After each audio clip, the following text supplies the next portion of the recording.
Hello everyone, আজ আমি আপনাদের দেখাবো আমার করা কিছু ভুল, আর সেই ভুলের সংশোধনটাও আমি আপনাদের দেখিয়ে দিব। আর সেটা হচ্ছে কুমড়ো গাছের অঞ্জি কাটিং করার সময়। আর অঞ্জি কাটিং করার পরে দেখেন আমার গাছগুলো কেমন হলুদ হয়ে গিয়েছে। আর এর কারণ হচ্ছে কাটিংগুলো করার পরে কাটিং করা জায়গা দিয়ে ব্যাকটেরিয়া ও ছত্রাক গাছে প্রবেশ করে, তার ফলে গাছগুলো এরকম হয়ে যায়।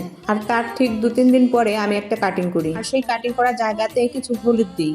আর এই গুঁড়ো হলুদ দেওয়ার কারণে সেই জায়গা দিয়ে কোনো ব্যাকটেরিয়া বা ছত্রাক প্রবেশ করতে পারে না। আর দেখেন সে গাছটা থেকে কি সুন্দর শাখা বেরিয়েছে। আর এটাই হচ্ছে আমার ভুল, আর এটাই হচ্ছে সংশোধন। মানে ভুলটা হচ্ছে, যেহেতু কুমড়ো গাছ নিচ দিয়ে দিয়েছি, তাই কাটিংয়ের পরে ওভাবে রেখে দেওয়া যাবে না।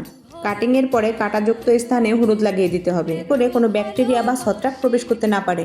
আর দেখেন এটা আমি হাতের সাহায্যে কেটে দিচ্ছি। আর এখন আমি এই কাঁটাযুক্ত স্থানে কিছু হলুদ লাগিয়ে দেব। আর সেটা হচ্ছে ঘরে ব্যবহৃত, মানে রান্নার কাজে ব্যবহৃত যে গুঁড়া হলুদ আছে সেগুলো। আর এটা আমি ভালো করে লাগিয়ে দিব। গাছের কাটিং করার পরে গাছের ওইখান দিয়ে কিছু কষের মতো বের হয়, তখন হলুদটা খুব ভালো লেগে যাবে।